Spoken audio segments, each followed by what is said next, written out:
This is a blended, mixed fermentation Saison that I've been calling Saison Brown, and it's the result of several experiments, comparisons, and all kinds of mistakes. In fact, the last time I made a Saison on this channel, here's where I landed. If there's one thing I've learned about Saison throughout these last few brew days, it's that I don't know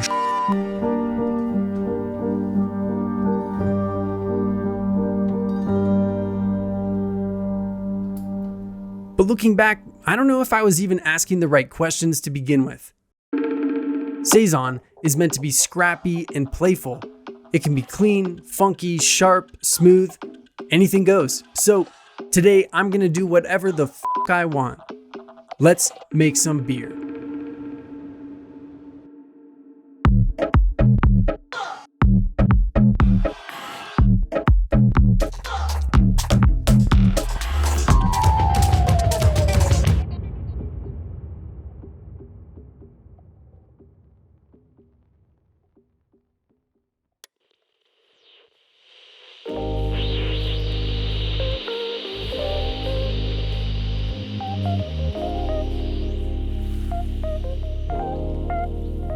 Alright, I have a little over 4.5 gallons of reverse osmosis water in my BREWTOOLS B40, and I'm ready to measure out my water additions. For this beer, I'm using the hoppy water profile in Brewfather, which will emphasize the hop flavors and bitterness and make the beer feel nice and dry. For the grain bill, I'm going with a 50-50 mix of pale and pilsen with a small addition of Proximity's brown malt for color. To maximize fermentability, I added the multi-step mash schedule from John Palmer's How to Brew to my recipe in Brewfather. And since I'm using recipe mode, the B40 will automatically walk through each step. We'll have 10 minutes at 104 Fahrenheit or 40 Celsius, 30 minutes at 140 Fahrenheit or 60 Celsius, 30 minutes at 158 Fahrenheit or 70 Celsius, and I think I have a mash out in there as well. So it's super easy to remember in Celsius, 40, 60, 70. And you can adjust the time spent at each temperature to get different results. Let's get it going.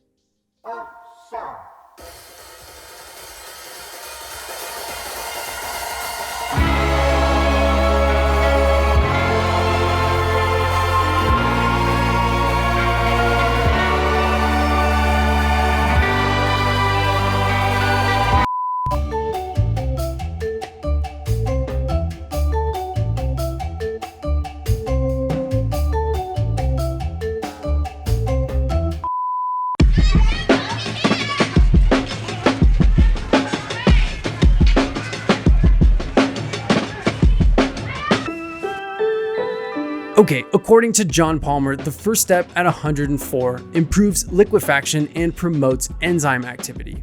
I like to think of it like blooming your coffee, or kind of like easing your way into a hot tub.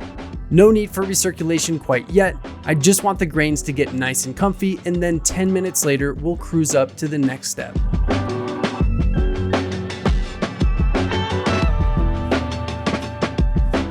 Now that we're at 140 Fahrenheit or 60 Celsius, I'll turn the pump on and let the wort slowly recirculate for the rest of the mash.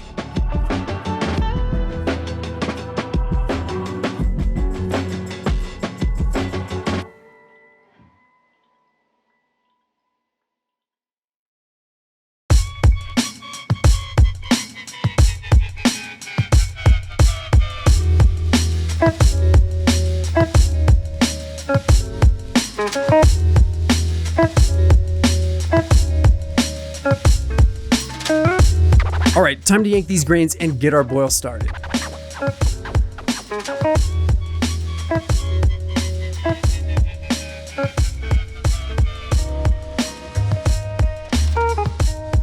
With the basket up and out of the wort, it's time for the Vorlauf, which simply means I'll recirculate the wort over the grain bed. This simultaneously rinses the grains and clarifies the wort.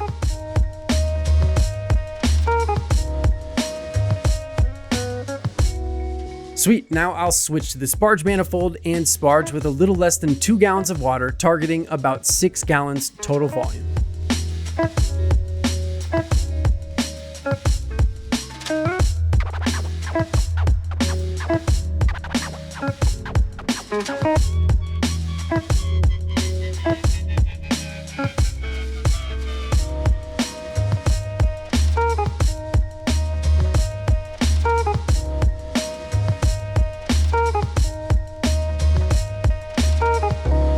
Now, let's talk about the hops. For this beer, I'm looking for about 25 total IBUs, but I want some dimension. To kick things off, I have a 7-gram First Wort addition of Cascade. That'll provide about 4 IBUs, and I've heard First Wort additions can help prevent boilovers. Next, we have 10 grams of Centennial at 60 minutes and 10 grams of CTZ at 15 minutes, which is also the perfect time to start sanitizing the chiller. Now, to wrap things up, here's 21 grams of Cascade going into a 20-minute whirlpool that I'll just let free fall down to about 170 Fahrenheit or 77 Celsius.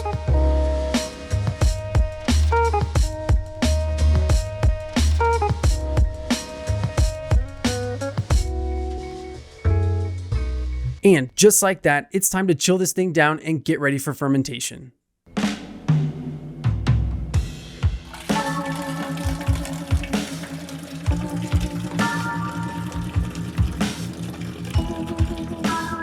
For this beer, I'm going with Imperial Napoleon and Suburban Brett. Hopefully, this combo gives me some fruity esters, spicy phenols, and some funky undertones. Now, all we have to do is wait.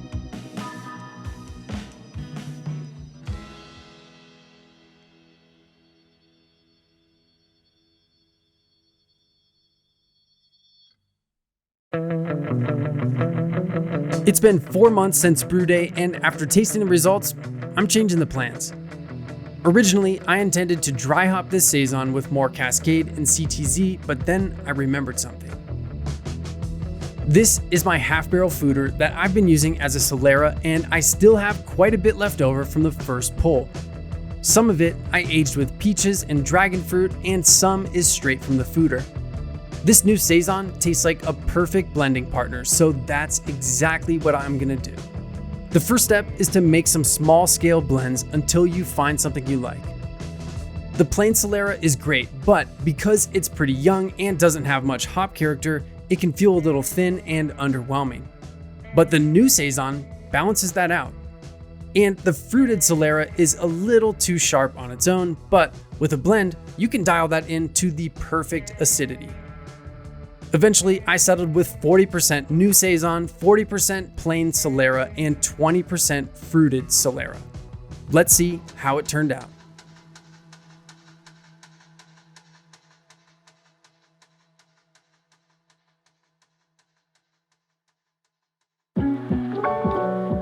Alright, it's been a bit of a journey, but here it is, coming in at about 6.2% ABV. It's golden brown with a nice creamy head. On the nose, I get peaches, a little caramel and sweetbread, and you can tell it's gonna be sour. Going in for a taste, it starts bright and citrusy and then slides into some dried fruit flavors. Raisin, I think, is the obvious one, but I also get some dried cherries, overripe pineapple, and a little bit of oak. And at the very end, this beer is tart and dry. Like I said in the beginning, this beer is the result of several experiments, comparisons, and all kinds of mistakes. If you're just getting into sour beer, don't be afraid to give it a shot and make some mistakes too. My name's Dan, this is Hops and Gnarly. Thanks for hanging out with me today. I'll see you again soon.